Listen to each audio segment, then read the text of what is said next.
நண்பர்களே, இன்னைக்கு நம்ம சேனல்ல பார்க்க போறது என்ன அப்படின்னா வேத காலம், அப்புறம் ஆரியர் வருகை, அப்புறம் சங்க காலம். இந்த 3 டாபிக்ல கடந்த 10 வருடத்துல டிஎன்பிஎஸ்சி குரூப் 1, குரூப் 2, குரூப் 4ல என்ன கேள்விகள் கேட்டிருக்காங்க அப்படிங்கிறத நம்ம தொகுத்து இந்த வீடியோல பார்க்க போறோம். ஸோ முழுசா அந்த வீடியோவை நீங்க பாருங்க, ஸ்கிப் பண்ணாதீங்க. ஃபர்ஸ்ட் கொஸ்டின் என்ன அப்படின்னா, சங்க காலத்தில் மலை சார்ந்த நாடுகளை ஆட்சி செய்த குறுநில மன்னர்கள் இவ்வாறு அழைக்கப்பட்டனர் அப்படிங்கிற மாதிரி கேட்டிருக்காங்க. அதாவது கொஸ்டின் மறுபடியும் சொல்றேன். சங்க காலத்தில் மலைப்பகுதியை ஆட்சி செய்த குறுநில மன்னர்கள் இவ்வாறு அழைக்கப்பட்டனர் அப்படிங்கிற மாதிரி கொடுத்திருக்காங்க. இதற்கு என்ன ஆன்சர் அப்படின்னா வேலீர்கள் என்பது சரியான விடை. அடுத்த கொஸ்டின் கேட்டிருக்காங்க, மனித வாழ்வின் நிலைகளை ஒழுங்குபடுத்துக அப்படிங்கிற மாதிரி கொடுத்துட்டு சந்நியாசம், கிரகப்பிரஸ்தம், பிரம்மச்சரியம், அப்புறம் மனப்பிரஸ்தம் அப்படிங்கிற மாதிரி கொடுத்திருக்காங்க. இது நம்ம ஒழுங்குபடுத்தி நம்ம சொல்லணும் அப்படின்னா ஃபர்ஸ்ட் பிரம்மச்சரியம். பிரம்மச்சரியம் அப்படின்னா மாணவ நிலை, ஓகேங்களா. அடுத்து கிரகப்பிரஸ்தம் அப்படின்னா தலைவன் தலைவியை திருமணமான ஒரு குடும்ப தலைவன் அப்படிங்கிற கேட்டகரி எது அப்படின்னா கிரகப்பிரஸ்தம். அடுத்து வனப்பிரஸ்தம், தன்னுடைய மனைவியோட காட்டுக்கு சென்று வசிக்கிற நிலைக்கு பேர் வனப்பிரஸ்தம். முற்றும் துறந்த நிலைக்கு பேர் என்ன அப்படின்னா சந்நியாசம். இதுதான் சங்க காலத்தினுடைய மனித வாழ்வின் நிலைகள். அடுத்த கொஸ்டின் என்ன அப்படின்னா ரொம்ப முக்கியமான கொஸ்டின், பெண் குழந்தை குடும்பத்திற்கு ஏற்பட்ட சோகம் என கூறும் நூல். மறுபடியும் கொஸ்டின் சொல்றேன். பெண் குழந்தை குடும்பத்திற்கு ஏற்பட்ட சோகம் என கூறும் நூல் என்னன்னா ஆதித்ரேய பிரயாணம் பேரு, ஆதித்ரேய பிரமாணம். அடுத்த கொஸ்டின், வரலாற்று ஆசிரியர்கள் அவர் எழுதிய நூல்களை கொடுத்திருக்காங்க. இங்க சோமதேவர், சந்தேஸ்வரர், தேவனாப்பட்டர், போஜர் அப்படிங்கிறவங்க எல்லாம் கொடுத்திருக்காங்க. அவங்க எழுதின நூல்களுடைய நம்ம பொருத்தி சொல்லணும். சோமதேவர் அப்படின்னால என்ன அப்படின்னா நீதி வாக்கிய மித்திரம். சோமதேவர் என்னது? நீதி வாக்கிய மித்திரம். அடுத்து சந்தேஸ்வரர் அப்படின்னா ராஜநீதி தங்காரம். சந்தேஸ்வரர்னா அவர் எழுதிய நூல் ராஜநீதி தங்காரம். அடுத்து தேவனாப்பட்டர் அப்படின்னா ராஜநீதி கண்டம். அடுத்து போஜர் அப்படின்னா யுக்தி கலா தரு அப்படிங்கிற மாதிரி பேரு. கேள்வி கேட்கறதுக்கான வாய்ப்புகள் இருக்கு.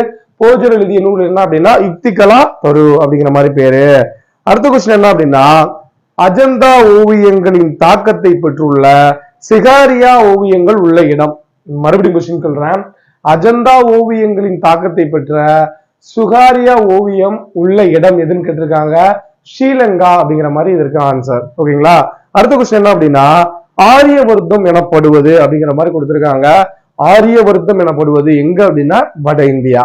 அடுத்து சங்க காலத்தில் மன்னருக்கு அன்றாட நிர்வாக பணிகளுக்கு உதவிய அமைச்சர் குழுவின் பெயரை குறிப்பிடுங்கன்னு கேட்கிறாங்க. மறுபடியும் கொஸ்டின் சொல்றேன். சங்க காலத்தில் மன்னருக்கு அன்றாட பணிகளுக்கு உதவிய அமைச்சர் குழுக்கு பேர் என்ன அப்படின்னா ஐம்பேராயன் குழு அப்படிங்கிற மாதிரி பேரு. அடுத்த கொஸ்டின் என்ன அப்படின்னா கீழ்கண்ட கருத்துக்களில் தவறான கூட்டணி சுட்டுக அப்படிங்கிற மாதிரி கொடுத்திருக்காங்க. நான் நம்ம சரியா உள்ளதை மட்டும் நான் ஃபர்ஸ்ட் சொல்றேன். ஆரியர்களின் தாயகம் மத்திய இந்தியா அப்படின்னு சொன்னது யார் அப்படின்னா மார்க்ஸ் முல்லர்.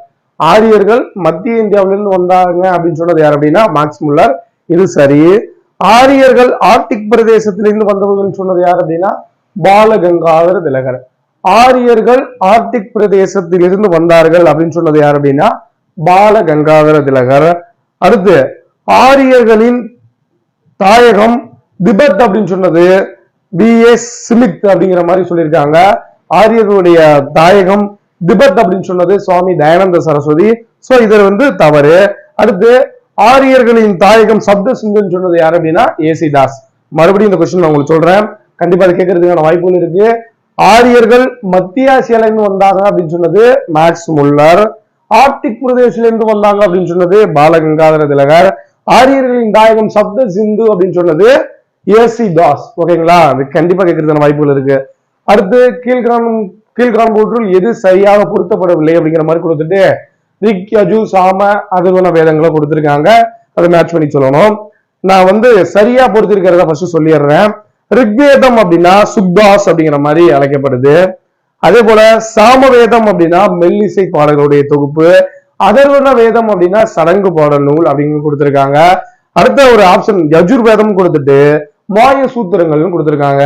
மாய சூத்திரங்கள் எதுல வரும் அப்படின்னா அதர்வன வேதத்துல தான் வரும். சோ அதனால வேதம் அல்லாத வேதம் அப்படிங்கிற அழைக்கப்படுறது எது அப்படின்னா அதர்வன வேதம் அப்படிங்கிற மாதிரி நம்ம சொல்ல தெரியும். ஸோ அடுத்த கொஸ்டின் என்ன அப்படின்னா அஸ்வமேத யாகம் அப்படின்னா என்ன அப்படிங்கிற மாதிரி கேள்வி கேட்கிறாங்க. மறுபடியும் சொல்றேன், அஸ்வமேத யாகம் எனப்படுவது அப்படிங்கிற மாதிரி கொடுத்திருக்காங்க.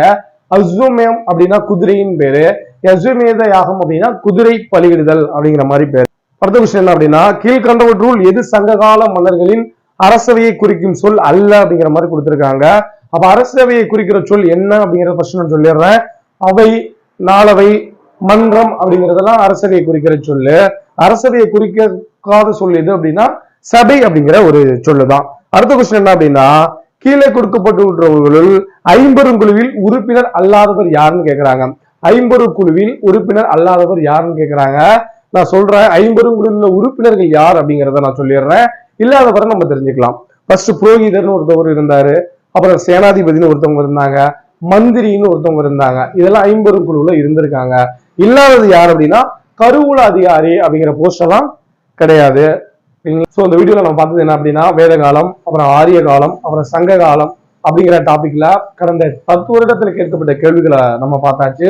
ஸோ இப்போ நம்மளுடைய சேனல்ல TNPSC topic wise previous year question paper தினமும் அப்லோட் பண்ணிட்டு இருக்கோம். இதுவரை நம்மளுடைய சேனலை சப்ஸ்கிரைப் பண்ணலாம், சப்ஸ்கிரைப் பண்ணிக்கோங்க. நன்றி.